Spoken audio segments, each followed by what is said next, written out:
I'm Juana Johnson, and this is my project on the Memory Palace. This project was indeed quite a challenge.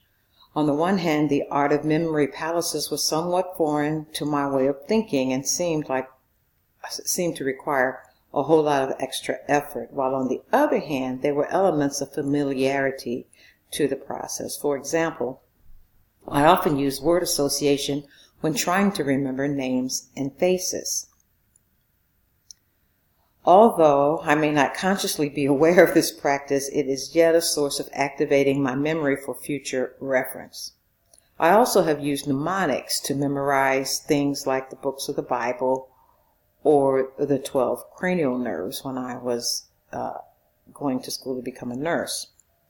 For this presentation, I used The Art of Memory by Frances Yates, 2 YouTube videos, and information from our lectures provided by Dr. Brickell.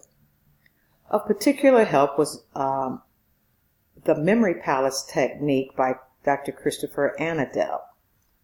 He recommended a method of creating a memory palace that was easy to replicate.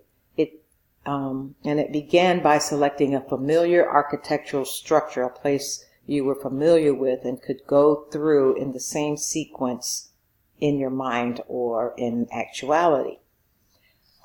Then he instructed us to make 3 columns on a piece of paper, and in the first column to list sequential areas in this structure, in this building. In the second column, list information to be remembered, and in the third column, list items, often bizarre items, to remind us of the thing to be remembered. So this is my memory palace for the book of Hebrews. It's designed to remind me of some of the key concepts in each of the 13 chapters. I decided to utilize my own house for the palace as it is a structure very familiar to me. So when I enter my house through my garage, there is a skylight above the door, just as I walk into the little hallway area. It's very bright when I come in, and in fact, I often look up because the light is so bright. And when I first moved to this house, I would often go to the kitchen thinking I had left a light on in the kitchen. I look up because I like the sunshine. Therefore, my first station in my palace is this skylight. The sun, S-U-N, reminds me of the Son, S-O-N, who has spoken to us, so my son has a mouth, and is the brightness of his glory, ergo the sunglasses. Hebrews 1, verses 2 and 3. As soon as I enter the kitchen, I pass my table where I often sit to study or eat. Jesus is sitting on the table. I see him surrounded by angels, which reminds me he is now sitting down at the right hand of the Majesty on high. Chapter 1, verse 3. Jesus had, quote, become so much better than the angels, unquote, and God said, quote, let all the angels of God worship him, unquote. Chapter 1, verses 4 and 6. Because a main point of chapter 1 is that after being made a little lower than the angels for a while, he was exalted above the angels. So I proceed into my kitchen, and there on my counter in my fruit bowl is this enormous orange with sunglasses and headphones on. He's obviously neglecting all the other fruit around him. This reminds me of chapter 2, which cautions us to not neglect so great a salvation. Chapter 2, verse 3. I pass on to my kitchen sink, and there is a geyser shooting out of it. Old Faithful. This reminds me that the Son was faithful to him who appointed him. Chapter 3, verse 2. So I proceed on into my bedroom where I rest. My bed reminds me of the promise of entering his rest. Chapter 4, verse 1. But then on my bed is this enormous ear and a heart.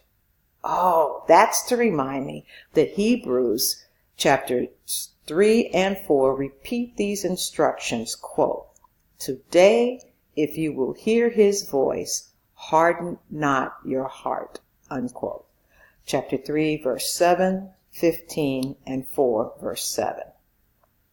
Next, I proceed into my bathroom to wash my hands.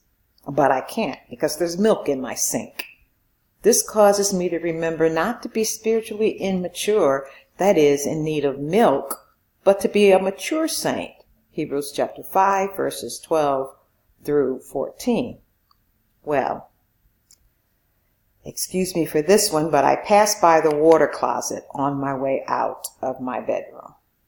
And there I see a large anchor sitting on my toilet.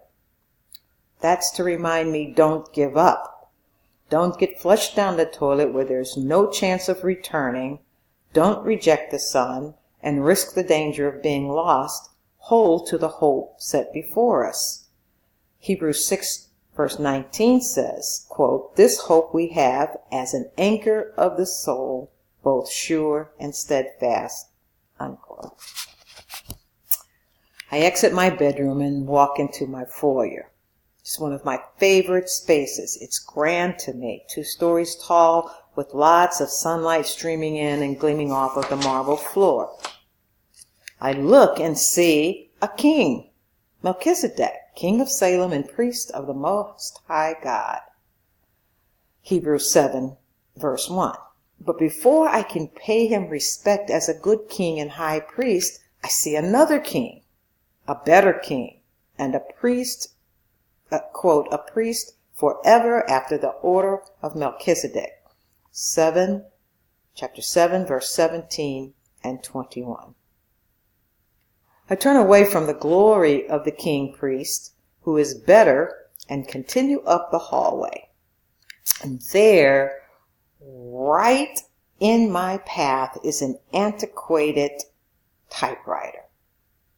A reminder that the better priest brings a new covenant where God's laws are now written on our hearts, chapter 8, verse 11, because, quote, "he has made the first obsolete and what, end quote, and, quote, what is, quote, becoming obsolete and growing old is ready to vanish away," end quote, 8:13. The red "do not sign" indicates we don't need this old system anymore. So I journey on into my living room. The first thing I see is the fireplace with a fire burning in it and a big number 1 in the fire. This reminds me that Christ, quote, "Christ was offered once to bear the sins of many," end quote. Chapter 9, verse 28. So, next to the fireplace is a chair, and there is Jesus sitting down. Because, quote, "after he had offered one sacrifice for sins forever, sat down at the right hand of God," end quote. And he's sitting cross-legged because, quote, "from that time he is waiting till his enemies are made his footstool," end quote. Chapter 10, verse 12. Well, I turn in the room where we have a bookcase full of books about people of the Bible, prophets of the Bible, books of the Bible. And I look at the bookshelf, and there I see Noah, I see Abraham, Isaac, Jacob, I see Sarah and Moses and just prophets of old standing on and around my bookcase. These are the just who lived by faith, chapter 10, verse 38, but who did not receive the promise. And there, right in the center of my bookcase, I see us. Why? Because, quote, they should not be made perfect apart from us. End quote. Hebrews 11, verses 39 and 40. And yes, that's Sister Valissa over there, and Brother Jeremy, Sister Lorraine, me, and Sister Natalie, Tito, and Sister Alexander, and Sister Shauna. They're waiting for us. Finally, on my journey, the last place I usually go to when I go through my house or palace is out to my deck. I look out, and there surrounding me on my deck is this great cloud of witnesses. And they're watching the race that is set before us, that we are to run with endurance. Hebrews 12, verse 1. So I look out over the deck, and I noticed two very large, very old, tall trees used to be there, were just the other day cut down. And it reminded me that, quote, there is no continuing city, but we seek the one to come, end quote. Hebrews 13, chapter 13, verse 14. So that is the conclusion of my slides to select key passages and thoughts from the 13 chapters of the book of Hebrews. But I'd like to make a few comments about this process. I went into this project thinking that it was an interesting idea, but doubting whether or not it would really work for me. However, I went to dinner last night with some friends, and in the conversation, as often happens when you're out to eat with the saints, a discussion came up about different things the Lord had done. And I found myself defending and quoting scriptures from the book of the Hebrews. And as I did so, I was, in my head, popped my memory palace, and I was able to identify the exact chapter of my contribution to that part of the discussion. And over this kept happening, and I was astonished. My memory palace was actually in my head, guiding me around the palace to where particular passages of scripture lie. That, I have to say, made a believer out of me. So this would be the end of my presentation, but I would not be a true Brickalodian if I did not share at least my references with you, or some references with you. I already indicated I used The Art of Memory by Francis Yates, and these are the websites Brother Brickell sent to us.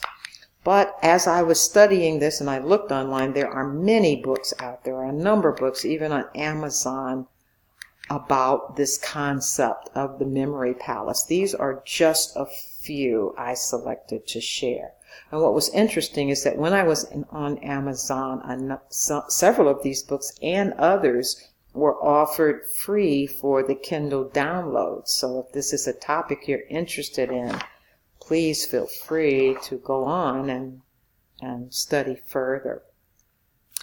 Well, that's the end of my presentation on the memory palace, and I thank you so very much for listening.